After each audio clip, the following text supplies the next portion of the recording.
बिहार में नीतीश कुमार से जोरदार झटका लगने और सत्ता से बाहर होने से बौखलाई बीजेपी ने अब अपना सारा ध्यान लोकसभा चुनाव 2024 पर लगाने का फैसला किया है। मंगलवार को बीजेपी के शीर्ष नेताओं की बैठक हुई और इसमें बिहार में अगली राजनीतिक रणनीति पर विचार विमर्श हुआ। इस बैठक में बीजेपी अध्यक्ष जेपी नड्डा, केंद्रीय गृह मंत्री अमित शाह के अलावा बिहार बीजेपी अध्यक्ष और दूसरे नेता भी मौजूद थे। इस बैठक में लोकसभा चुनाव 2024 पर ध्यान केंद्रित करने का निर्णय हुआ। यह तय किया गया कि इस चुनाव में बीजेपी अपने सहयोगी दलों के साथ मिलकर कम से कम 35 सीटें जीते। बिहार में लोकसभा की 40 सीटें हैं। याद दिला दें कि लोकसभा चुनाव 2019 में बीजेपी ने बिहार में सबसे अधिक 17 सीटें जीती थी। उस समय उसके साथ जेडीयू और लोक जनशक्ति पार्टी यानी लोजपा भी थी। जेडीयू को 16 और एलजेपी को 6 सीटें मिली थी। यानी कुल मिलाकर बीजेपी की अगुवाई वाले एनडीए को बिहार में 40 में से 39 सीटें मिली थी। कांग्रेस को सिर्फ 1 सीट मिली थी, जबकि राष्ट्रीय जनता दल खाता भी नहीं खोल पाया था। आज स्थिति बिल्कुल बदली हुई है। जेडीयू बीजेपी से अलग होकर आरजेडी से हाथ मिला चुका है। दोनों की सरकार है जिसके मुख्यमंत्री नीतीश कुमार ही है। एलजेपी या लोजपा 2 टुकड़ों में बढ़ चुकी है। इसके 4 सांसद एक साथ हैं तो पार्टी के संस्थापक रामविलास पासवान के बेटे चिराग पासवान अपने दल के अकेले सांसद हैं। मजे की बात यह है कि दोनों ही धड़े बीजेपी के साथ हैं। बीजेपी और एलजेपी के सांसदों की कुल संख्या 23 है।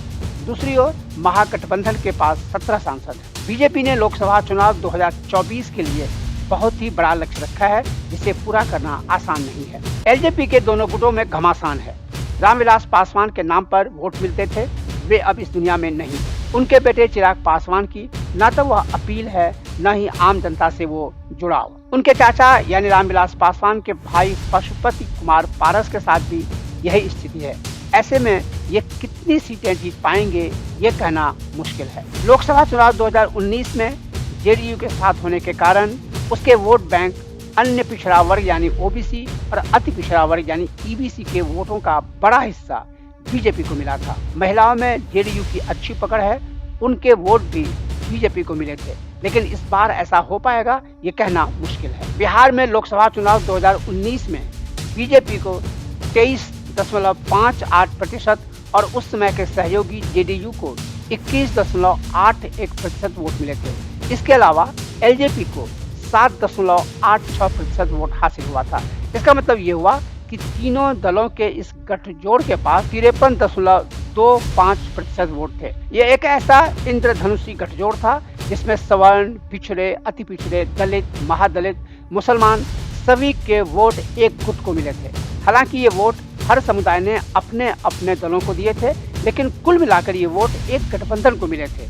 ये वोट एक दूसरे को काट नहीं रहे थे। इसके अलावा इन जातियों के वोट बीजेपी को भी मिले थे। लोकसभा चुनाव 2024 में ऐसा होने की संभावना कम है। बीजेपी के पास अपने सवर्ण वोटों के अलावा एलजेपी के महादलित वोट का एक छोटा हिस्सा होगा। पिछले लोकसभा चुनाव के मुताबिक इन दोनों समुदायों का कुल वोट 31.44% हो सकता है, लेकिन दूसरी ओर जेडीयू के 21.81%, आरजेडी के 15.36% और कांग्रेस के 7.70% वोट मिलाकर 44.87% वोट होता है। इसमें हिंदुस्तानी आवामी मोर्चा और वामपंथी पार्टियों के वोट मिलने से यह संख्या 50% से ऊपर हो जा सकती है। ऐसे में बीजेपी के लिए 35 सीटें पाना तो दूर, उसके पहले के 17 और एलजेपी के 6 सीटों को बचाना भी मुश्किल होगा। अभी लोकसभा चुनाव 2024 में लगभग 2 साल का समय है। इस बीच बहुत कुछ बदलेगा। चुनाव तक गंगा और गंडक में काफी पानी बह चुका होगा। यह कहना मुश्किल है कि किसे कितनी सीटें मिलेंगी, कितने वोट मिलेंगे, पर बीजेपी का मिशन 35 मिशन इम्पॉसिबल न बन जाए, पार्टी को यह देखना होगा।